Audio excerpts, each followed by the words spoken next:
I'm in salad and I saw The Boys, episode 4. It's by Eric Kripke. This will have spoilers, obviously. When I first saw this episode, when I started the episode, I was like, oh my god, this is great. This is such a great bingeable show. It's awesome. So, the episode starts, you get the girl who is A-Train's girlfriend, who had so much fun that she smashed some guy's head, squished some guy's head, and his brains popped out about it. I mean, this is the madness that this woman is in. So of course they were like, hey, we're going to blackmail. That's what it's called. We're gonna blackmail you. Hey, if you don't show me where this compound V is, because we're all up in this scandal now, we're gonna show everyone these photos of you just with your landlord, you know? I mean, they already started blackmailing last episode, but you know, it's good that they are starting this episode too. And by they, I mean it is Huey, Billy Butcher, Frenchie's there, and at some point, Mother's Milk is there as well. And so they go to this place. It's like a gas station kind of ordeal, but they're looking for the compound V, because it's like, hey, this is where it's at, right? And I love Frenchie's curiosity, honestly. Frenchie's curiosity is, like, awesome. It gets him into places. Like, he's, like, kind of, like, going into this, like, darkly lit place where there's not a lot of light, and they're just trying to find the compound V. Everyone's searching except for Frenchie, and Frenchie goes over to these jail bars, and he's just like, what is happening? What's going on? Why is there TV there? And there happens to be this woman there. Frenchie, I love Frenchie for this, but I also hate him for this. Frenchie's like, okay, we should definitely let these people out. I want to let her out. And also, Billy comes over, he's like, okay, what are you doing? Don't let her out.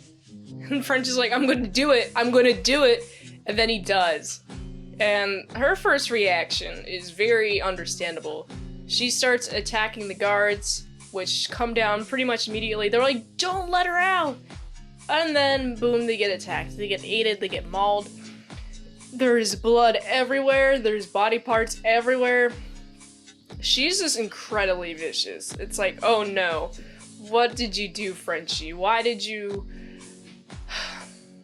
Frenchie, why did you do this? But you know, Frenchie, he's like, I want to talk to this girl, right? So he tries to approach her in like a nice way. She's like, of course she's hesitant. And then she just kind of runs. And it's like, okay, Frenchie. Okay. Cool. You are the empathetic type. I really like you. I like you a lot.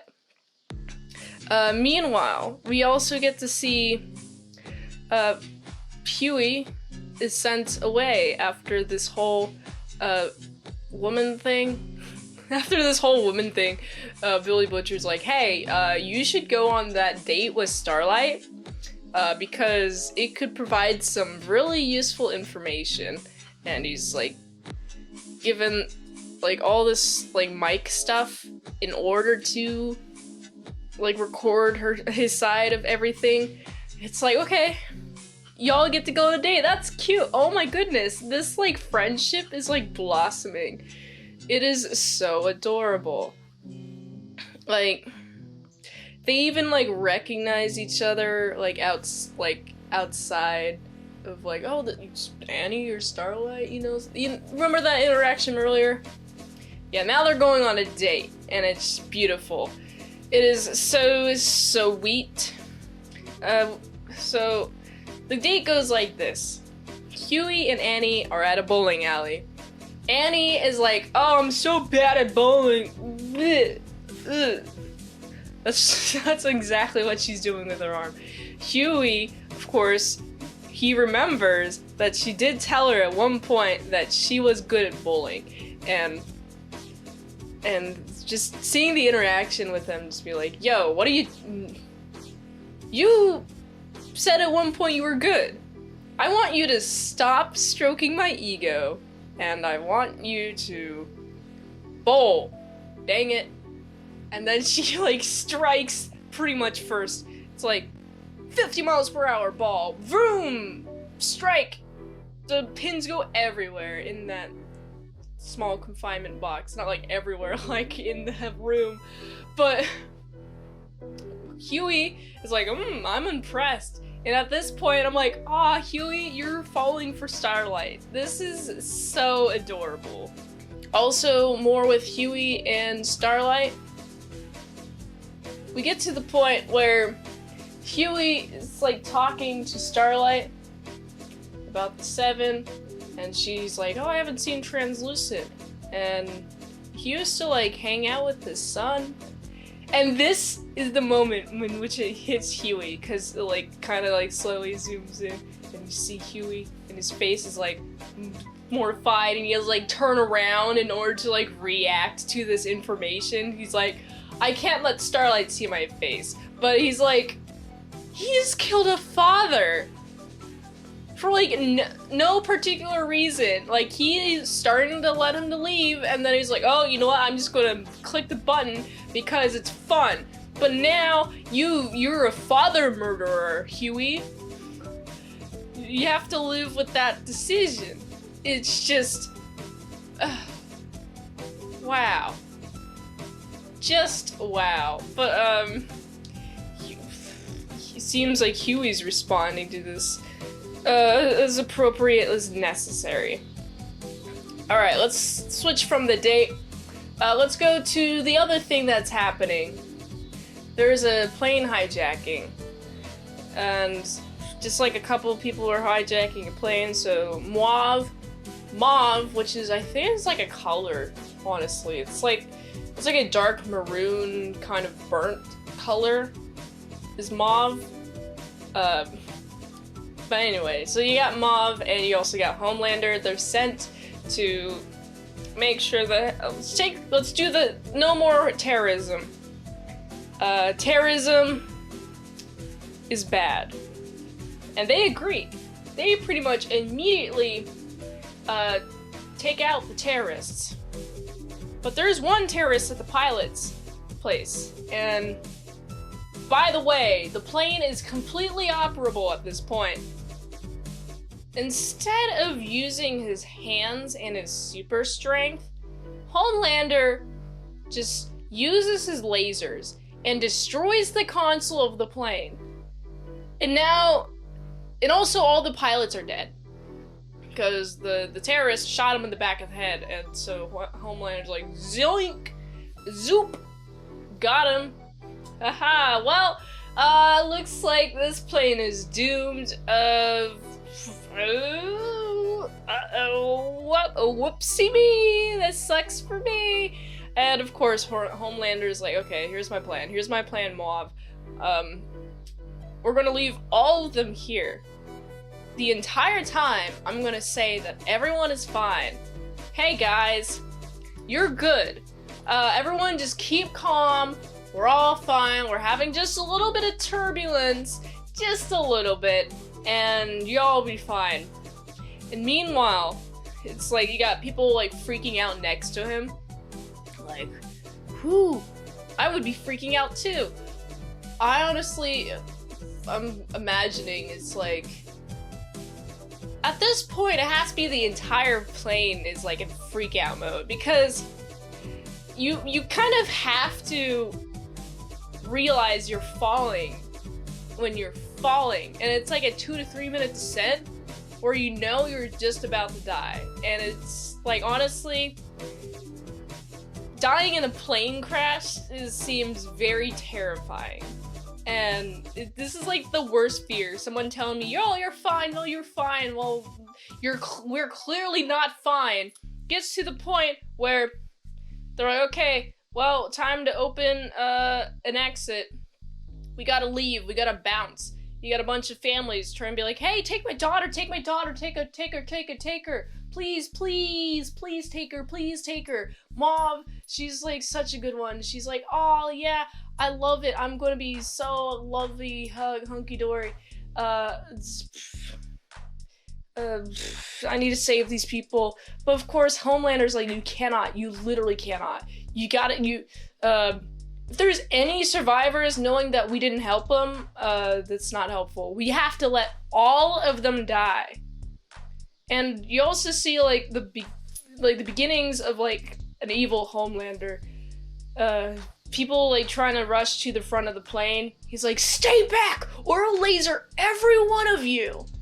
And I was like, oh no, he is terrifying, he is evil, I do not like him. Homelander is the reason that all of this is going. Homelander is the reason that everyone is dead. He decided to laser his eyes. He uses eye lasers. And look where it got him. Carrying Mauve out of the plane and watching the plane fall. And it's just so distraught. Everyone in that plane is dead. Of course, Mauve's feeling real guilty. But before we get to this last part, let's get to another part where you get to see also, meanwhile, Frenchie and friends with the female. So they're running through. They're running through the train station, kind of like.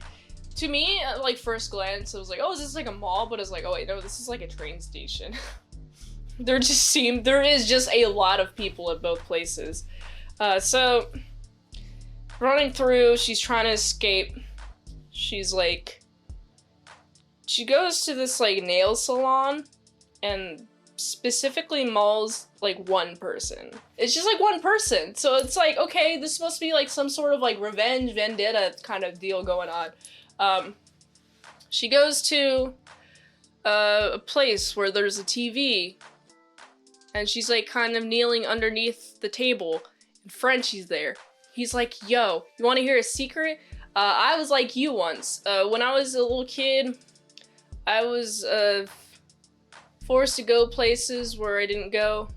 Like, I remember wanting to go home, just wanting to constantly go home, but I couldn't go home because of the circumstances. I was trying to leave to go home, but I kept getting caught and kept getting punished."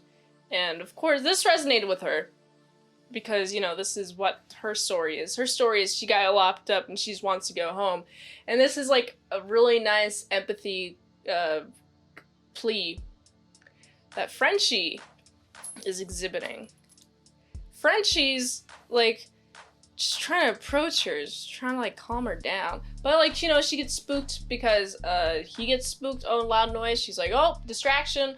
I'm gonna run. Run. And then she keeps running, keep on running. Gets to the point. Also, A-Train is there to find her too, because it seems like she has something to do with Compound V. She seems to be very heavily experimented on. I mean, she has like super strength. She's terrifying. She's like a literal monster pretty much. Except for the part where she's human. So A-Train's also trying to find her. They're trying to find her in the subway. A-Train does like get her. A-Train does like pick her up, right, in like the train tracks, just like boom, go fast, and like she just like claws him during like the middle of like his running. It's like, oh, that gotta hurt. Like it's just like in my eye. Of course, she runs. A-Train's going after her because she just did him wrong. And then it gets to a point where, like, he's just, like, grabbing her hair, and just, like, very fast, her head into a wall. Just like that. Frenchie is like, oh, how do I stop him? Hey, there's a bunch of people over there. I'm going to... Hey, look, it's A-Train! It's A-Train, guys! Look, it's A-Train! A-Train's here! Wow, A-Train! A-Train! A-Train! And you got the entire crowd that's moving, and he's forced to drop her, and she runs off. And it's like, good distraction, Frenchie! You did good! Frenchie's my favorite character in this episode, along with the woman. I really like their dynamic. It seems like there's like some sort of relationship bonding, even though it's like just Frenchie trying to, like, yo, I swear I'm trying to be cool. One more time, Frenchie approaches her. It's like nice, right? Nice and calm. Then she jumps on him, and then Billy Butcher is like, okay, we were originally going to gas him. Bam. We were initially mad at him earlier for not gassing her, but like Frenchie didn't like do any good due diligence on explaining why he did the thing that he did. He just let everyone be mad at him until like later it's like, yo, you can just like use empathy. I understand. Billy Butcher's like, alright, I get it. You gotta get a little cautious, you know? And then real quick, let's go back to Huey, Starlight. They're adorable. They're in the car. The adorableness is nice there. I just want them to succeed. I want the best for them. Alright, real quick. This is like the last scene. Now we see Homelander and Mauve. We're going back there now. Homelander and Mauve are at the site of the plane crash, and they're just like looking over it. Homelander is being interviewed by a couple of the TV people. He's like, you know what? I will make sure this will never happen again. And he like kind of spins it so it's like a cry to have the soups in the military. It's like, this is why we should be in the military, because we will stop this. But it's like, Homelander, you're the issue. You're the reason why there's a plane like on the ground at all. You use your laser eyes, and then you're like, oh, this is not my problem, not anymore. Homelander, you're the worst. You are the worst. I hate you so much. I love it. And there's just like a lot of cute emotional moments that is just like heartwarming, so lovely. I would love to just see the love some more. I want more love. Love is nice. And so I gotta give this episode a solid 8.3 out of 10. If you like that content and more content on patreon.com/ASEpresents for $3 a month for some daily vlogs plus some extended mint salad saws. Also, $20 a month, you get one movie per 1 month. So go check out patreon.com/ASEpresents. All other links to support me are in the link tree down below in the description or on here on my Fansly. I'm answering all fan DMs, so go check out my fansly.com/itsmintsalad. Until next time, I'm Mint Salad Saw. I'll see you later, my salad croutons and bacon bits.